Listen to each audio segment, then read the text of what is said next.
All right, let's go ahead and get started. Please. That's right. So good evening. We're in December. Where'd the year go? And Christmas will be here before we know it. So let's go ahead and get started. Adrienne, I'm going to introduce Adrienne in a minute. She'll open us with prayer as she gets her presentation started. But before that, I just wanted to do a couple of reminders. Some of this, hopefully, if you read the email that went out a day or two ago. So next week, December 10th, we're going to move across the hall. I know that the schedule said Heman Hall, but it's been moved over to Room A, which is the bigger room across the hall. And we're going to, Dr. Chris Pramick is coming down from Xavier University. He's a theologian up there, and he's going to come, and he's actually the son of one of our parishioners. So he's got roots here at Christ the King, and he's going to talk to us about Thomas Merton, who's a Cistercian monk from down at Gethsemane. And he's very influential, I guess, in the middle part of the 20th century in church and spirituality. So if you don't know anything about Thomas Merton, you're in for a real treat to hear about him and his life and his influence on the life of the church. And so that'll be, so again, we'll start at 7 o'clock, not 6:30, and it'll be across the hall. All right, so we won't meet here, it won't be me, just come and listen to the talk. And I'm assuming it's going to be a talk and maybe some question and answer. But again, it's a good talk just to find out about who Thomas Merton was. And if you ever get a chance, if you haven't been to Gethsemane before, which is down towards Bardstown, take a day and go down there. It's a wonderful place to just go and be around the monks. And you can pray with them. They pray the liturgy throughout the day and in the evening. So you can go down there and just kind of be a part of that. It's a very calm, peaceful place. People take retreats down there all the time. You can go for the day. They've got a great gift shop. They make fudge. You can always bring back fudge. Cheese, fruit cakes. Yeah, they got, and some spiritual stuff. But, so there's that. So that's next week, December 10th, again over here across the hall. That's 7 o'clock. On December 17th, as I've been telling you, we're going to have, we'll be up in the Cathedral, also at 7 o'clock, for our Eucharistic Adoration service. And again, if you didn't do it when you sign in, I've got a column over there where I'm just asking people to note whether they're going to be there or not. It'll start at 7, we'll be done at 8. So it is an hour long, and it is Eucharistic Adoration. And it's going to be a wonderful thing. I've invited the parish to come. We'll have some folks there from the parish praying with us and worshiping with us. So if you can make that, I would just highly encourage you to do that. So again, that's 2 weeks, December 17th. And we'll just meet up in the Cathedral. And if you could, be there, a few minutes early. We're going to start at 7. So I just ask you, like now we're streaming in here, but I'd ask you if you could to try to get there before 7 o'clock. So we can start at 7 and everybody's there and we'll be able to have a wonderful hour of worship together. So the way to do that is just plan on being at 6:30 and then I'll make sure we're all there at 7. Okay? So I appreciate if you could do that. Just gather, I'm still going back and forth in my mind about whether I want to have you guys like up in the sanctuary and everybody else behind, and I don't know what I'm going to do yet. I'm still waiting to see how many people we've got, and that's why I've been pushing to get you to go ahead and sign up. So let me know if you haven't already by signing up on the sheet over there. So again, that's in 2 weeks on December 17th, also at 7 o'clock. So the next 2 weeks, we're starting at 7, okay? And then the other thing I told in the first time I actually announced it was in the note I sent out on February the 27th. Okay, February 27th, it's a Saturday. We're going to start with the 8 o'clock Mass, and we're going to go until 4 o'clock. And that's a retreat, like a one-day retreat. Here, I think it's going to be over in Room A. I'll probably set it up across the hall. And that'll just be a retreat we're in Lent at that point. And the idea of that, especially for the catechumens who are going to be baptized and come into the church at the Easter Vigil, it's really focused primarily for them, but all the candidates are invited. We're going to be focusing on sort of our baptismal, the effects of baptism. What's that all about? And so it's a day of reflection. So those that are already baptized can reflect on the grace that we've already received. Those that are preparing for baptism can look ahead at what baptism is going to bring them and be preparing for that. So again, that's February 27th. It's on a Saturday. And so I wanted to give you that date far enough in advance that you could make arrangements and plan on being there, okay? All right, I think that's it in terms of the schedule announcements. I did want to introduce, we have a couple of new folks that are joining us tonight for the first time. I think, Natalie, you weren't here. Were you here the last? Okay, we've been gone for 2 weeks. So we got Natalie Davis right here. Hello, Natalie's joining us. And I always get the, Andrea or Andrea? Andrea. Andrea, see this, Andrea. I'll just say my last name, Schmelzer. Schmelzer, okay, so Andrea's joining us for the first time. It'll be joining us, and Brandy's here as her sponsor. So welcome, and we'll look forward to seeing you guys as we continue on. So the group continues to grow and change, so let's just welcome everybody in, and we'll keep going. Okay, I think that's all the preliminaries. And with that, I want to introduce our speaker tonight. And she is Adrienne Curry, right here. She has a master's in divinity and has been the pastoral associate for parish social ministry here since December of 2012.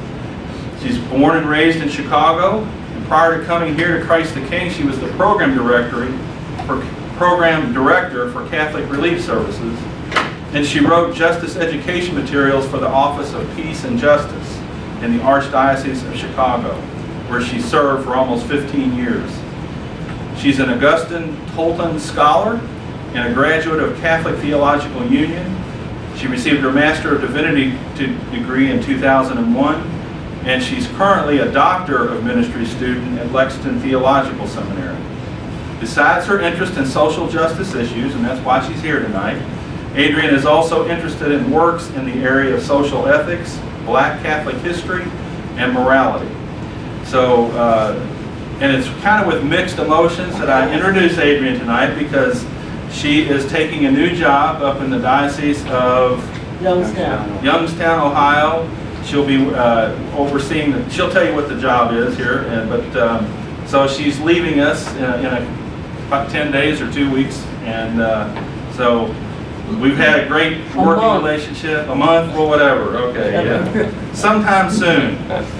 So Adrienne's, it's been great getting to know her. I've been here a year, we've gotten to know each other. She's really helped me expand my awareness of our Catholic social teaching. And I'm looking forward to hearing her present to you so that you can get a good view and a good wide, broad perspective on what Catholic social teaching is all about. So, Adrienne, take it away. Thank you, Tim.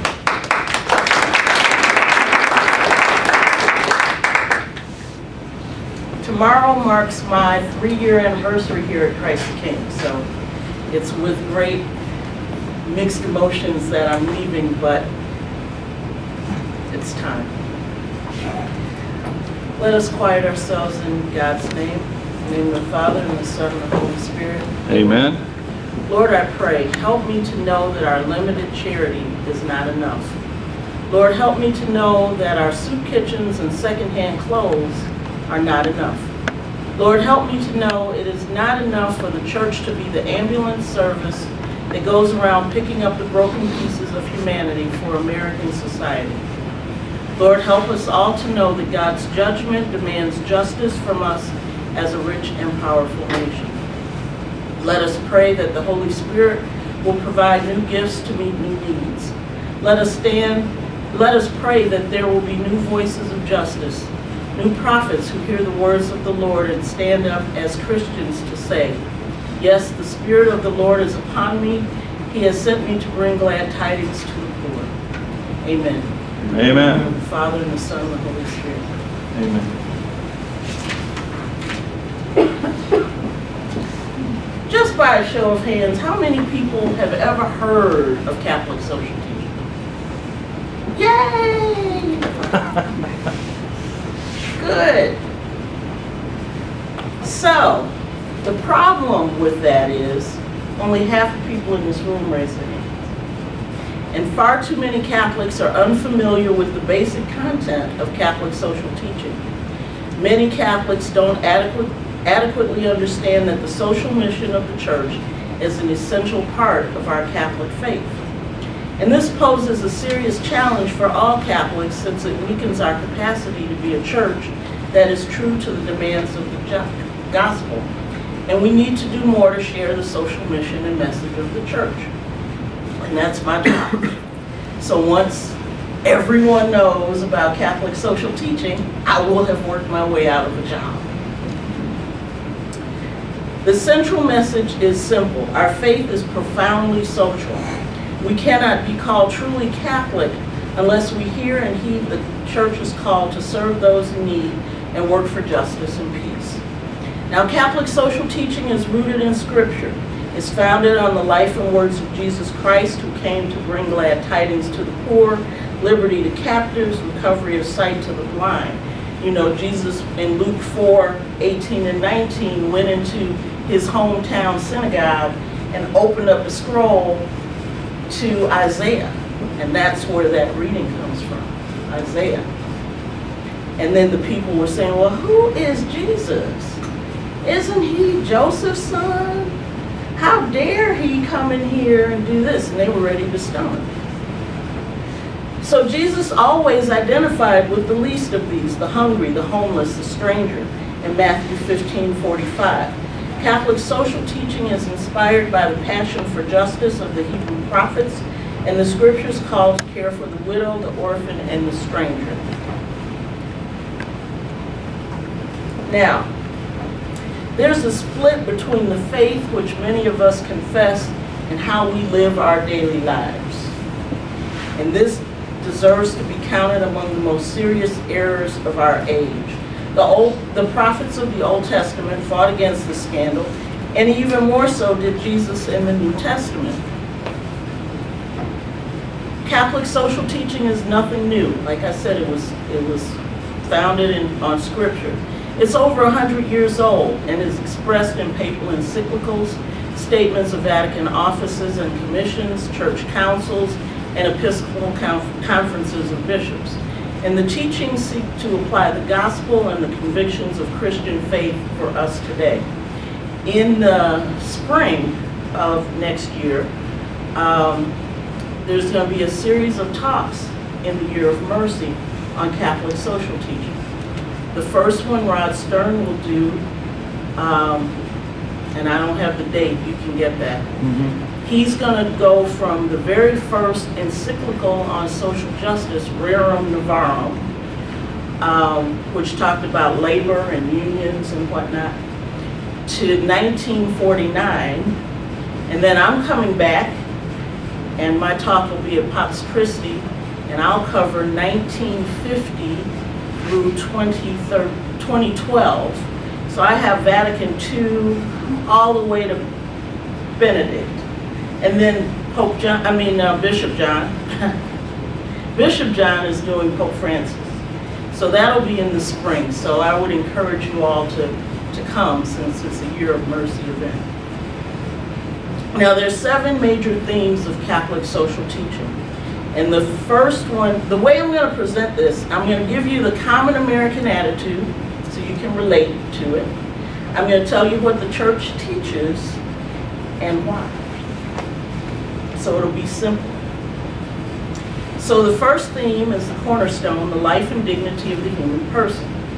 Now, the common American attitude is human beings have value because they are productive, and their lives can be terminated or devalued as a result of illness, disability, poverty, quality of life, or behavior.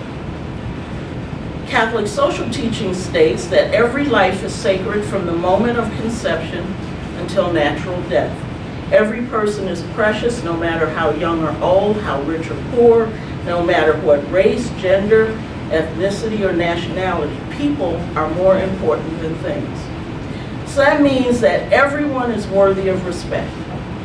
It's not what you do or what you have that gives you a claim on respect. It's simply being human that establishes your dignity, because we're all made in the image and likeness of God. So God didn't make any junk. So everybody has dignity, right? Yep, right. You can answer back. If you have questions, stop me. Protecting human life from conception to natural death and resisting the violence of abortion, the vengeance of capital punishment, the despair of euthanasia or assisted suicide, and the sin of racism. Anything that's an affront to the dignity of any human person. So the Catholic tradition sees the sacredness of human life as part of any moral vision for a just and good society. The second principle is called to family, community, and participation. The common American attitude is protecting individual freedom is the highest value, right? That's what we believe as Americans, right? So the church says the human person is not only sacred but social. The family is the central social institution that must be supported and strengthened, and people have a right and a duty to participate in society, seeking together the well-being of all. So the centerpiece of society is the family. We just finished the year of the family, right? And family stability must always be protected and never undermined. By association with others in families and other social institutions that foster growth, protect human dignity, and promote the common good, people achieve their fulfillment. So human beings grow and achieve fulfillment in community. No man is an island. We all need each other here. So people have a right and a duty to participate in society, seeking together the common good and well-being of all, especially poor and vulnerable people. The church teaches the role of government and other institutions is to protect human life and dignity and promote the common good. The third principle is rights and responsibilities. The common American attitude is people have an absolute right to pursue their own goals as they see fit, as long as there is no serious, obvious harm to others. Sometimes it's okay for there to be serious harm to others. That's the common American attitude, would you agree? The church says each person has basic rights that make life truly human, and corresponding to these rights are duties and responsibilities. So people have the right to food and decent shelter, right? We also have a responsibility to help others, and work towards ending hunger, lack of affordable housing, that sort of thing. People have a right to free speech, right? You can't yell fire in a theater, but you have a right to free speech. But we have a responsibility to be truthful when we speak, right? And guard against propaganda in the media.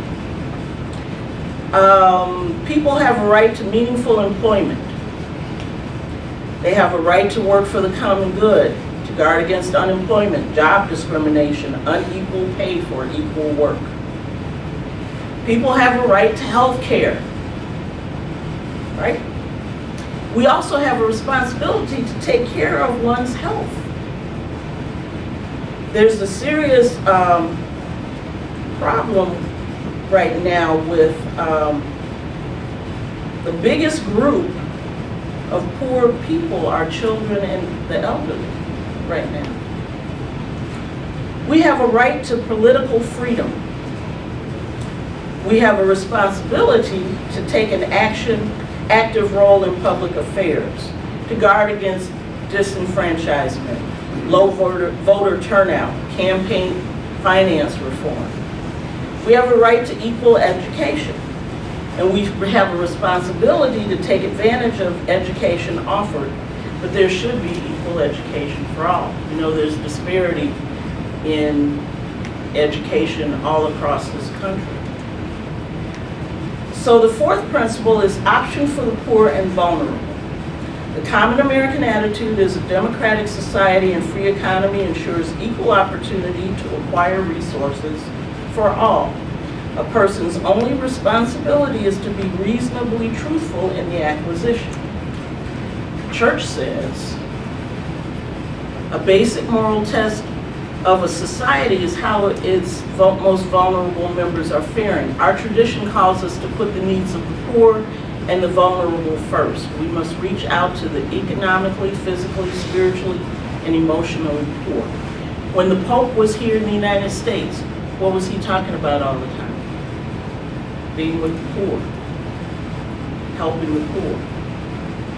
He's even installed showers for the poor to bathe at the Vatican, which is a first. Poor and vulnerable people have a special place in the Catholic tradition that is reflected in the challenge of the Hebrew prophets, in Jesus' parable of the Last Judgment, and in many papal and episcopal social doctrines of the past 100 years. The Church appeals to everyone to recognize the special obligation to the poor and vulnerable, to defend and promote their dignity, and to ensure that they can participate fully in society. Now, when it comes to the poor, decisions regarding the poor must be judged in light of what they do for the poor, what they do to the poor, and what they enable the poor to do for themselves. So who speaks on behalf of the poor? Who makes them visible in our decision makings? That doesn't mean that you decide what the poor need. It means you have to talk to a poor person and see what they need. When I first got here, I was telling someone I was going down to Holy Trinity in Harlan, which is our parish-to-parish relationship. And they're in eastern Kentucky, and it's very poor. And apparently, some time ago, before I got here, people would take up clothes and take them down to Holy Trinity. And they said, well, I got a bag of clothes you can take. I said, I don't know if they need clothes. I'm going down there to establish a relationship, to find out what they need. They may not want your old sweaty socks. So you gotta have the poor at the table so they can come up with a solution that will benefit themselves. You don't decide for the poor. So I've mentioned the common good a number of times. The common good means to enable each person to reach human fulfillment in community with others.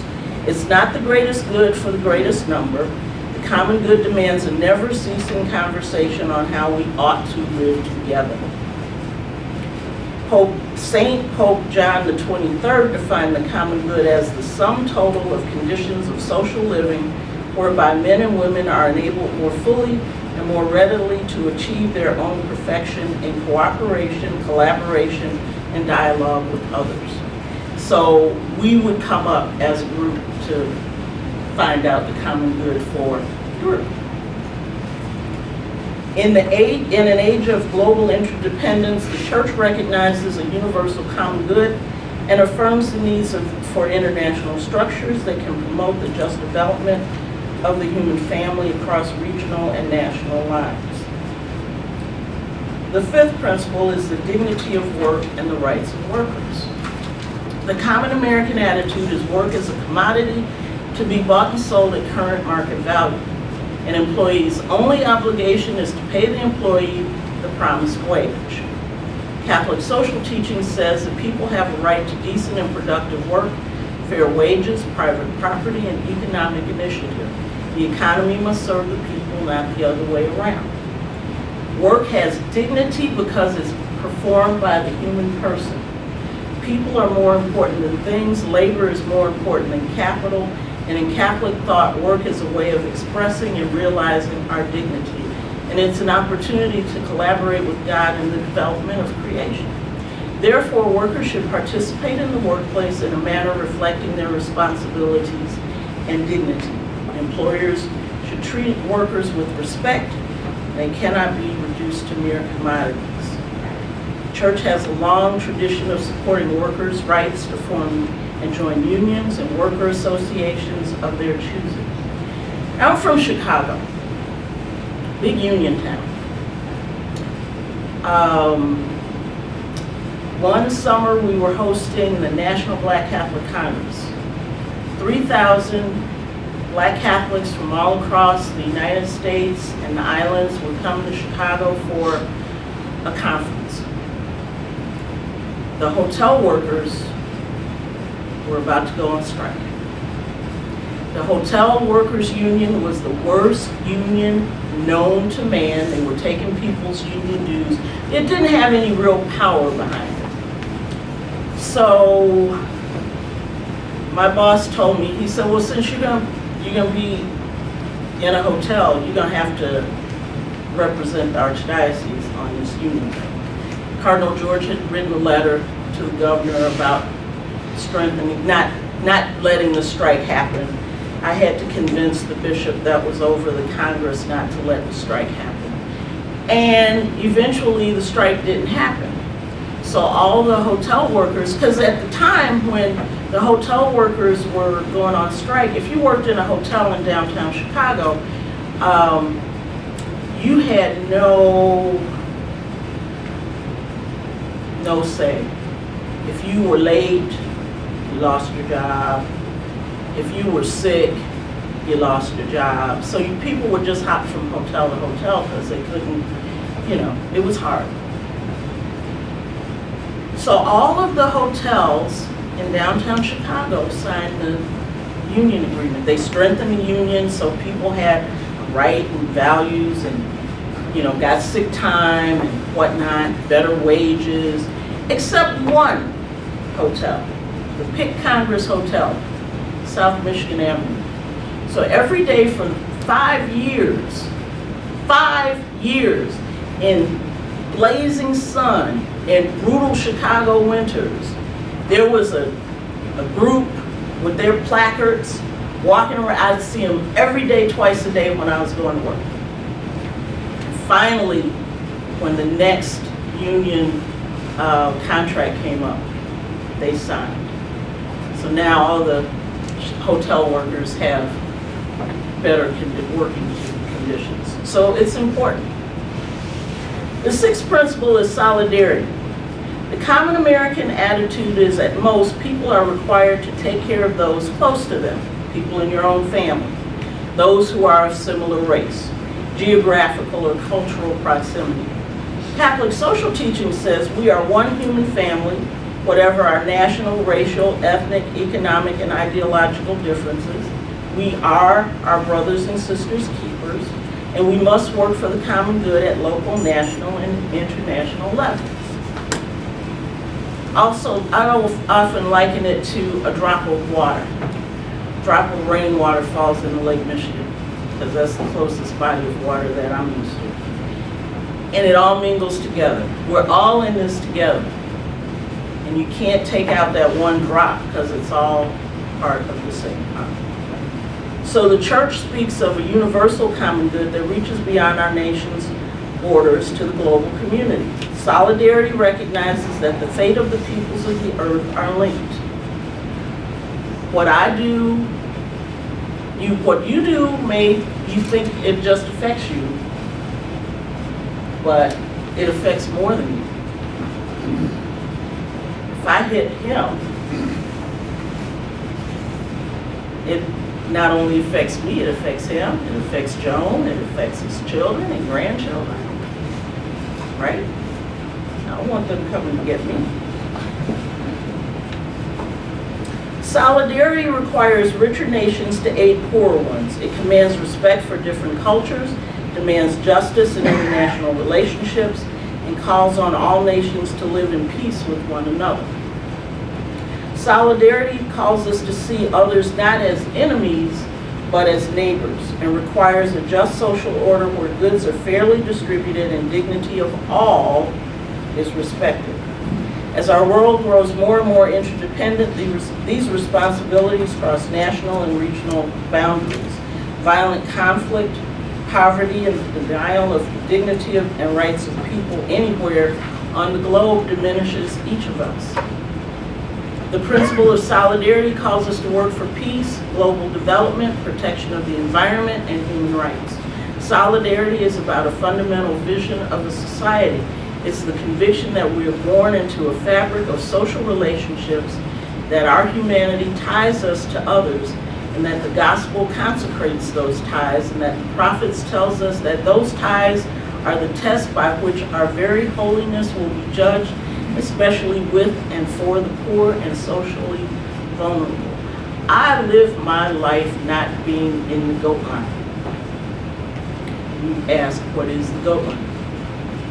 If you read Matthew, the end of Matthew, when Jesus divides up the sheep and the goats, live your life accordingly. You don't want to end up in the goat line, do you? Do you?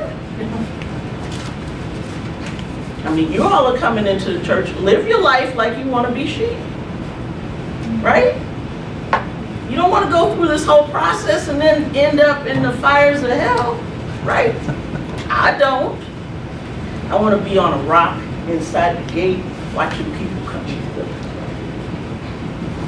The seventh principle, the last principle, is care for God's creation. How many of you have read the Pope's encyclical on the environment? 3 people. I've put it in the snippets in the bulletin for about 2 months. Everybody read it. It's not a hard read. Go read it. It's not. I read it. I had to read it for a class at Lexington Theological Seminary because I had to teach a day on the encyclical. So I read it the day it came out. It's 190 pages. It's an easy read. He's not a complicated writer, Francis. It's not like reading Benedict. Read it. It's good. The common American attitude is the earth and space belongs to the present generation to use as they see fit. Future generations can take care of themselves. Catholic social teaching said the goods of the earth are a gift from God, and we are to hold them in trust as stewards. We are called to live our faith in relationship with all of God's creations. So I'm going to ask you a series of questions. I want you to be honest. So this morning, when you got up, you ran your shower or your tub, did you let the water get the right temperature before you got in? Did you waste water this morning? Raise your hand. So when it was time to wash your face, if you did that in the sink, did you let the water run? Yes. While you were, lathering up? Raise your hands. I want to see hands. Okay, so while you were brushing your teeth, was the water running the whole time? No. You turned it off, Tim? Yes, I did. Oh, okay. Because my wife yelled at me to do it. See? So, how many of you bring water bottles like this one? Yeah. Let me use it. How many of you use something like this? No way. How many of you buy bottles of bottled water and use that? Do you finish it? Or do you use the water, do you recycle it, put it in plants or something? Thank you. Or do you recycle? How many of you recycle? You stopped? Yes, we stopped. Okay. You know why? It was going to cost like triple for the garbage to pay them a new rate. They said, we don't even have the rate that you have before. And I'm retired on a fixed income. And anyway, I wasn't going to pay for that. So anyway, that's where we stand now. We may be the only ones in the parish that don't. How many of you use styrofoam cups? Oh yeah, we do, sure. Church. I know. Right here. I know. I've Right been fighting this battle for 3 years. I mean, I've heard that recycling for the most parts is not even economically feasible. It's not. There's like so much space for landfill. It's not even. It might be economical to recycle aluminum cans. Mm-hmm. Okay, But for the most part, It's economical not to use styrofoam too. again, but a lot of stuff that we recycle, like especially like paper and wood products, Oh, they use some of that in recycled products. yeah, but it's not even worth it. That's 'cause not enough people are doing it. It's not about the economic. Right. It's Safety care of the earth. So, I bring all this up to say that we are stewards of the environment. That was the whole concept of the encyclical. That's why leaders were in Paris talking about the environment and CP emissions and whatnot. I haven't ever owned a car. Ever. Now, it was very easy in Chicago not to own a car because we have great public transportation. But I've always said that's cutting into my carbon footprint not to have a car. And so when I got here, Father Mark said, well, you know, you need to get a car. I said, no, I don't. I get places. I get to any place I need to get to without a car. I walk, I ask for rides. I So take you're a making cab. other people being bad. No, actually no, because I'm in the car with them, so they wouldn't be going by themselves. It's like, you know, riding in the carpool lane. And when I go to Youngstown, I won't have a car. I'll live close enough to the office, and the diocese is only 80 parishes, so I'll get around. I'll be fine. But in an era of rising consciousness about our physical environment, our tradition is calling us to a sense of moral responsibility for the protection of the environment.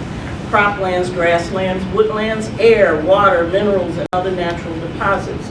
Stewardship responsibilities also look toward our use of our personal talents, our attention to personal health, and our use of personal property. Goods of this world are intended by God for the benefit of everyone. Therefore, there is a universal purpose of all created goods that exist to promote the right to life and the dignity of all. We are called to see a social mortgage that guides our use of the world's goods, and we're invited to be social trustees of the goods of the world for today and for the future. I'm really trying to become a very minimalist in my use of things. So I have my coffee mug that I drink from every day. I have seasonal ones, so I wash them every day. I do, and I have my water bottle. Tim has Bubba, his giant cup. Just think about it. Just think about it. So use of resources of the universe cannot be separated from respect for the integrity of creation and a commitment to its preservation. Respect for the Creator is demonstrated by our care of creation. Our commitment to the common good and our concern for our neighbors and for generations yet to come requires responsible stewardship of the earth. A lot of the natural disasters that are happening now are because of environmental reasons. That's just a fact. Climate change is real. So,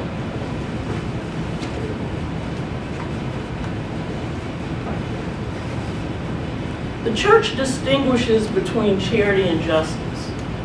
Charity and action for justice. Charity and justice are commonly referred to as the 2 feet carrying individuals on this journey. Both are necessary to move forward, and neither is adequate alone. So here at Christ the King, my job is what was known as outreach ministries. And there are a slew of them. And they run themselves, they do wonderful things. But I was hired to add the justice piece. That was why I was hired. And the justice piece isn't as rewarding and fulfilling as doing the charity piece. I mean, if I gave you a coat and you needed a coat, you'd feel really good. And I'd feel good for giving you the coat, right?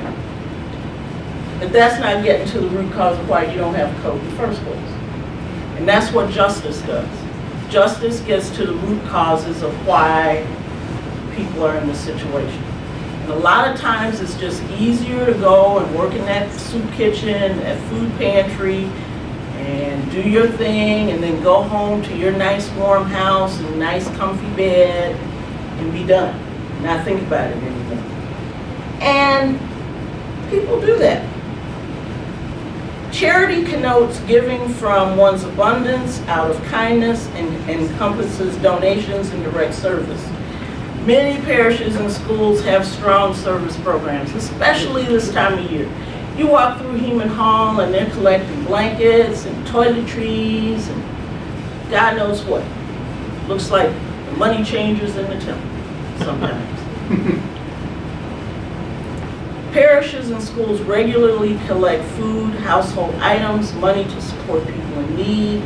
Our One Fund once a month is one of those things. And these activities are needed. However, in themselves, they do not completely fulfill the call of Catholic social teaching. The bishops in a document in 1998 stated there is a need for Catholic educational and catechetical programs not only to continue offering direct service experience, but also to offer opportunities to work for change in the policies and structures that cause injustice. A lot of times people don't want to do justice because it requires more. It requires more people. It requires more time.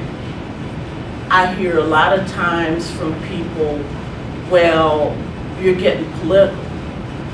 Well, yeah, you got to change the system. And people don't sometimes think about, but the church has lobbying, they lobby. The United States Conference of Catholic Bishops work on issues all the time. If you look at the bulletin, how many of you read the bulletin? God! On the parish social ministry page, you will always see something about Catholic charities, Catholic relief services, action alerts for you to call your senators. That's advocacy. That's working for justice. That's what we're called to do. I don't make this stuff up. It comes from the United States Conference of Catholic Bishops. It comes from the Kentucky Catholic Conference, which are all the bishops of the state of Kentucky, including Bishop John. It comes from Catholic Relief Services. It comes from all of the organizations that do social justice. They have offices, they have people on the ground looking at these issues. When I was in Chicago, I did a lot of work to have the Farm Bill passed, and people would ask me all the time, why should we be concerned about a farm bill? We're not rural people. I said, but you eat. You need to know how these bills are affecting how your food is grown, how it's affecting how people across the ocean's food are grown. I had the privilege of going to Zambia with Catholic Relief Services. I was representing Cardinal George, and they have a strong cattle presence. They grow their own cattle, but it's cheaper for them to get U.S. cattle, already chopped up our meat, than it is for them to eat their own. Something's wrong with this picture, that they have to import our beef and not use their own. So pay attention when you look at the bulletin. Watch for it this week. There's some good stuff in it. So charitable works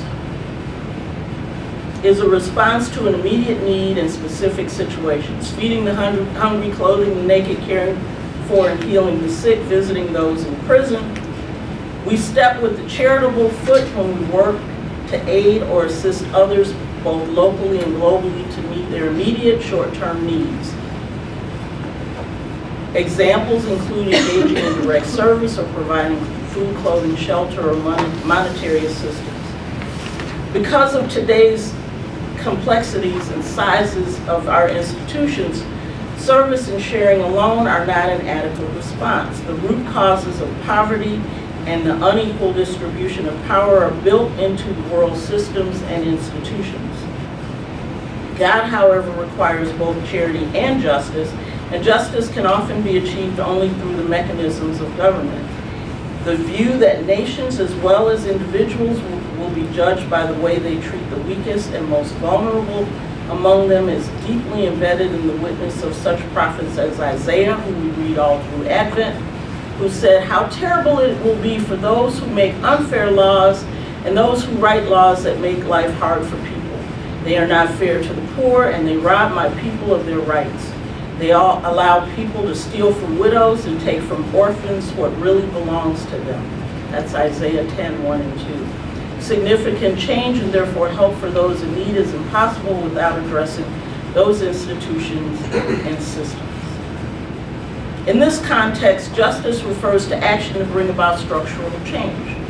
It's the difference between volunteering at a free clinic and lobbying for health care reform. Advocacy for change requires analysis of issues and the ability to create effective strategies to bring about change. An attitude of justice recognizes that individuals do not have a right to abundance when there are others who have nothing. Action for justice advocates for change that will make it more difficult for the haves to retain their privilege. And from the time of the earliest prophets, advocacy for justice has made people nervous. What do you think the prophets were talking about? Every prophet was killed. Every prophet. And the last prophet was John the Baptist. We know what happened to John. People got comfortable and weren't taking care of the widows, the orphans, the aliens. God sends a prophet. People get nervous. They kill the prophet. Those who kill the prophet, it'll be okay. We can keep doing what we're doing.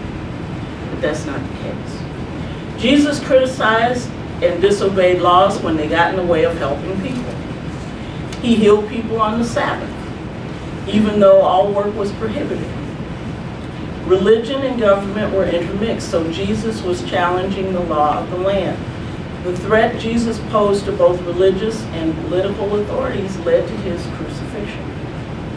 Even people who volunteer generously in difficult times often balk at the thought of structural change. Volunteers can return home at the end of their shift. Their daily life is not altered physically by the time they spend volunteering. It's possible to serve for many years in a homeless shelter without really questioning the structures that allow children to be homeless, while others have more space and possessions than they need. Because we live in a democracy, a nation with a government of the people, we have a special privilege and responsibility to use the power of our citizenship to promote justice. With the Social Justice Foot, we work to address the root causes of problems facing our community by advocating for public policies and helping to change the social structures that contribute to suffering and injustice at home and around the world. We walk with the Justice Foot when we foster peace and justice and work for long-term change in local and global communities. It takes time. It takes a lot of time. A long time. Sometimes you may not see it in your lifetime, but it's worth the fight.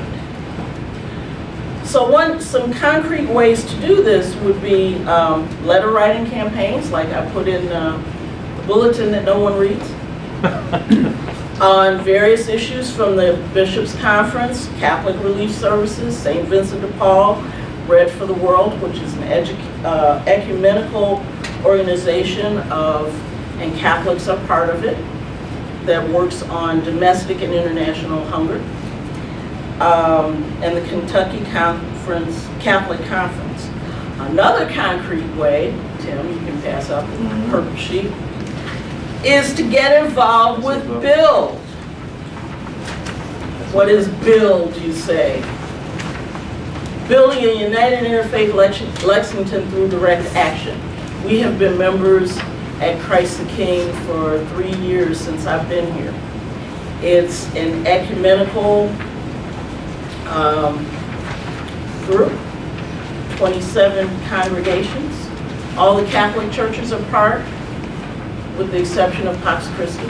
Bishop John is a big advocate of Bill. And I'll let you, and Bill Collins is one of our Bill members, and so is Tim. And me. The big Nehemiah action where we all come together and we work for the change that I've been talking about is coming up in April. And while I won't be here, Tim will be talking to you about it. And I would encourage you all to attend. Some of the things that Build has accomplished, in 2014 we gained a dedicated funding source for affordable housing. Lexington was losing 350 units a year.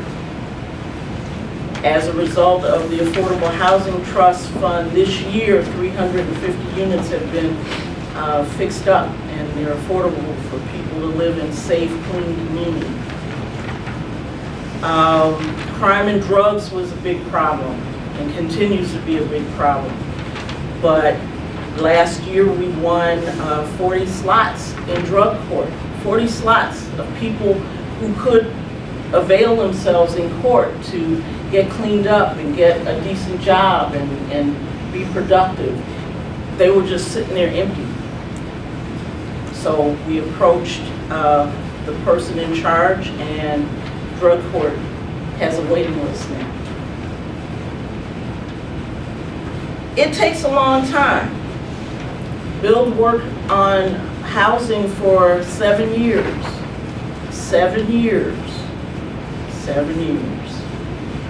I went to my first meeting, I went to my first meeting, and as it got to talking about funding, our councilman Farmer walked out of the room. He just walked out. I said, where does he go? He doesn't want the affordable housing. Well, eventually, they all came around. We worked and got allies to help our cause. So utility companies, the superintendent of schools, hospitals, where you have people, a lot of people working, maybe working minimum wage jobs, they need a good place to live. And so you get allies to work with you. That's the whole thing about doing advocacy. You don't do it alone. Christ the King with 2,500 families could not do this work alone. It takes 27 congregations to get the work done, and it takes a while. Right now we're working on affordable housing. No, we're working on capping payday loans to 36%. Right now, if you went and got a payday loan, it's 391%. The military, it's capped at 36%. So, and that's still high. That's very high. But if it's good enough for the military, it's certainly good enough for, you know, anybody else. That we're doing in collaboration with 60 other organizations across the state of Kentucky. And we've been working on that for 5 years. Could we ask some questions? Sure. Not about Bill. Mm-hmm. You can ask some questions. Early in your talk, you were making it sound like we should be fair and fair, and I suppose anyway, at least fair with gays and lesbians and same party, same-sex marriages and all this, but it doesn't seem the Catholics talk that way. They seem to have there seems to be an undercurrent that they don't put up with other things, and not treating everybody the same way, not treating everybody fairly. There are a whole lot of people, it's not just Catholics, that do that. As I said, God doesn't make junk. So everybody has dignity. Whether they look like you, act like you, or not. They're made in the image and likeness of God. And who are we to judge? Isn't that what the Pope said? Who are we to judge? Who am I to judge? It seems there's a lot of judgment goes on. Oh yeah, there's human nature to judge. I didn't say Catholic social teaching was easy. I've been doing this for almost 20 years, and it's hard. It's really hard to look at each principle and be open. It takes a while. But I think we have to be clear. We're talking about giving people respect. We're not talking about approval of certain behavior. No. So but we have to be clear. Yeah. We have new people in here that don't understand. We have to make distinctions, okay? So everybody needs to be treated with respect. Everybody needs to be treated with respect, and that's all I'm saying. Yes, exactly. So I just want to be clear Yeah, about it that. sounds like we're not fair. But Right. that's the biggest thing you hear about the Catholics, is they're not fair. Right. Well, Yeah. you know, if you have a conviction, then you're not going to give up your conviction because somebody says, this is what I feel like doing. Right. You treat everyone with dignity and respect. I remember at my home parish in Chicago, we had, well, for the longest time, we didn't know what this person was because all we saw was a big lump in the back pew in the church. It turned out it was a homeless woman. And one Sunday, the ushers were trying to put her out before Mass started. And the deacon came and he said, no, let her stay because, you know, just let her stay. It was cold, she needed a warm place, she wasn't doing anything, she was just sitting there. So she stayed. And it was early spring, it was time for Lent, and we were doing soup suppers. And I would always say, somehow she thought I was the deacon's daughter. So she would come by for soup. And I'd say, now make sure you save some soup for her, because she'll be here. You know she'll be here. And so one day I was downtown. Now, I am probably, even though I'm from a big city, I'm a big scaredy cat. Right, Tim? Yes. I mean, we had crows outside my window. I said, Tim, if you hear me screaming, they've broken in and pecked my eyes out. So anyway, I was downtown near the Walgreens, near my work, and I saw Lou, the lady, the homeless lady. And I could smell it before I saw her. She was telling me how sometimes they would let her bathe at the firehouse near our parish. Well, she gave me this big bear hug. I'm like, oh Lord, have mercy. You know, first of all, the smell, and then I knew shit. Well, yeah, I did. And I said, no, put all that aside. She's a person. So I greeted her, and I was always nice to her. I always treated her with respect, even though sometimes she smelled horrible. Maybe 6 months later, I'm at the bus stop going home, and there's Lou sitting at the bus stop. She's all cleaned up, and she's living in a halfway house, and she's working, and she's getting her life together, and her family's back in her life. And she thanked me, and I got on the bus, and I was in tears, because I treated her with respect. That's all you have to do, is treat somebody like you want to be treated.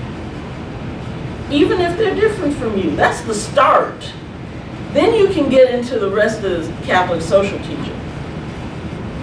But the cornerstone of it is dignity of the human person. So I don't care, I mean, I don't look like you. I don't look like you at all. I'm a short black woman from Chicago. And I will always be a short black woman from Chicago. But I expect people to treat me with dignity and respect, because that's what I do. So when you see somebody different from you, you still treat them like you want to be treated. You don't have to agree with their lifestyle. You don't have to agree with what they do. but you're called to treat people with dignity. Otherwise, you're gonna end up in the goat line. Any other questions? Yes. I'm not overly familiar with the Pope's recent encyclical. I haven't read it. I've just heard some things and maybe I've gotten some misinformation. I don't know. But does the Pope favor carbon taxes? Can I comment on that, I'm Adrienne? serious. Good question.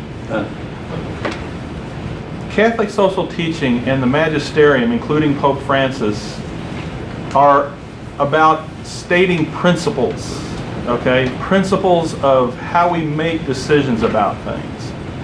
Pope Francis has taken a position on global warming, okay? He's taken a position in principle that we should probably do something about it as opposed to doing nothing about it and hoping that it's not really there, right? I think if you go much beyond, so his principle is we should be doing active things to try to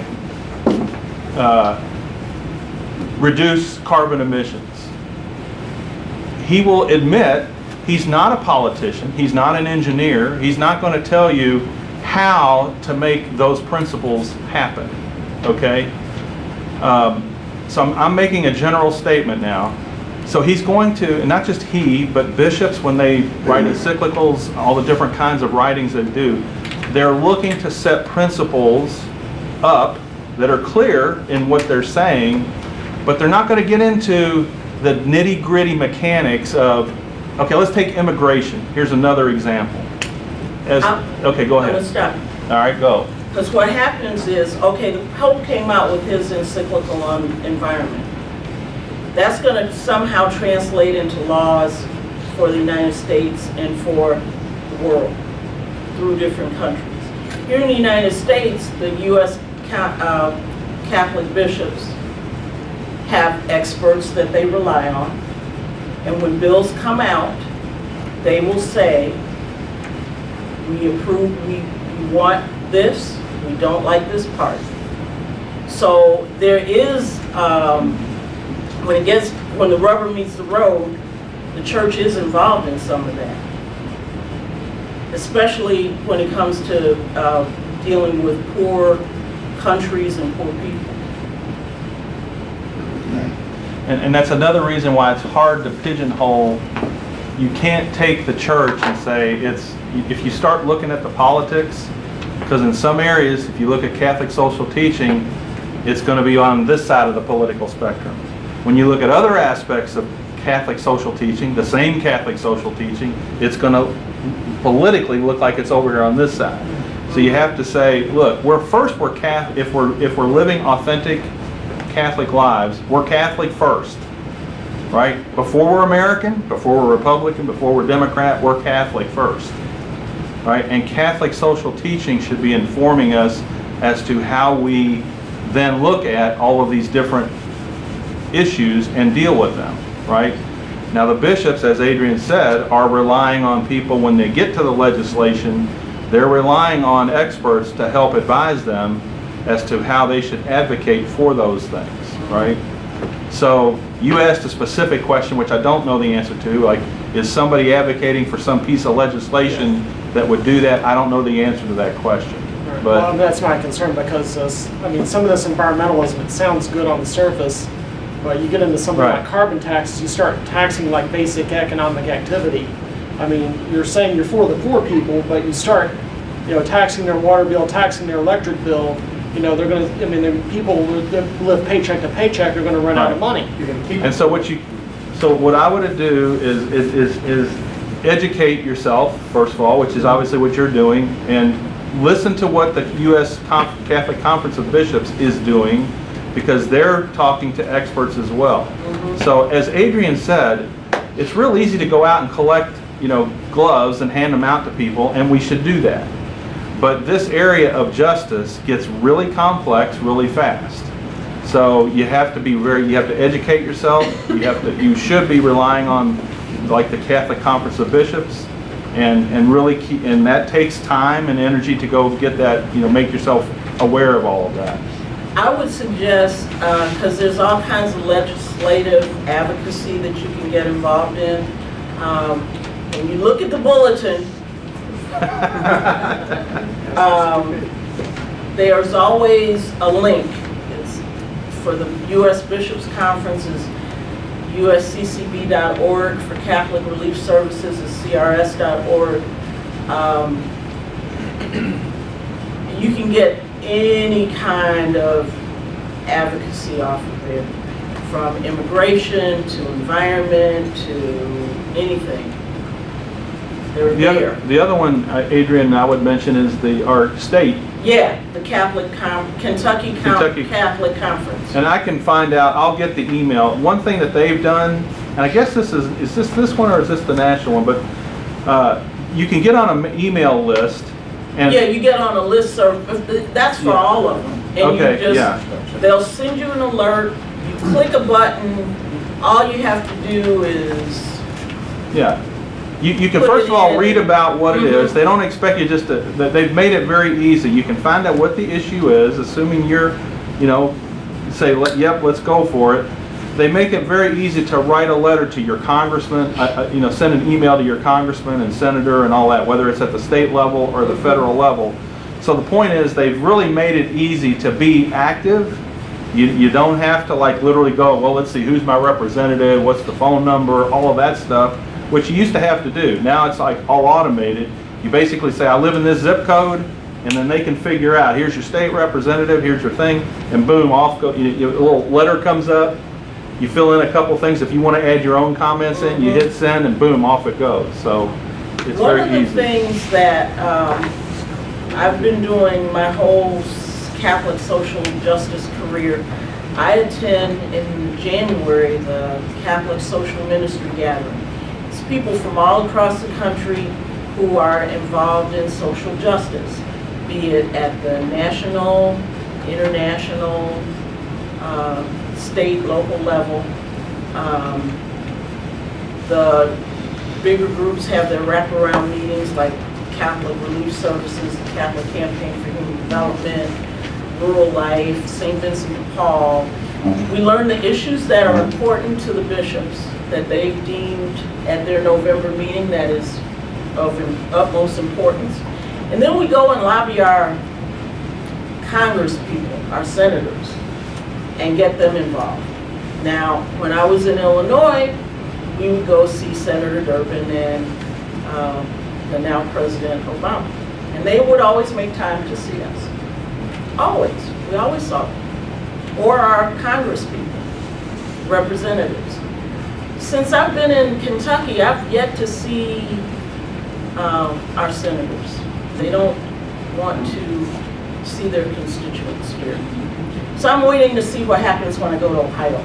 Because in January, I'll be in Ohio for a social ministry gathering. So it's complicated sometimes, but if you go on the bishop's website, they break it down for you. There's all kinds of educational materials, same with Catholic Relief Services, Catholic Charities USA, and I can get websites for you if you're interested. I can give them to Tim. Yeah, I can get an email now. Any other questions? Will you finish your doctorate before you go to Ohio? I have one more class, and I'm going to take it in the fall. So, and it's mostly online, so I'll finish it this fall, and then I'll do my project, and then I'll be doctorate. What's your project? I don't know yet. I think it's going to be something involved in social justice and Black Catholic history. Those are my interests. All right. Thank you, Adrienne. Thank you.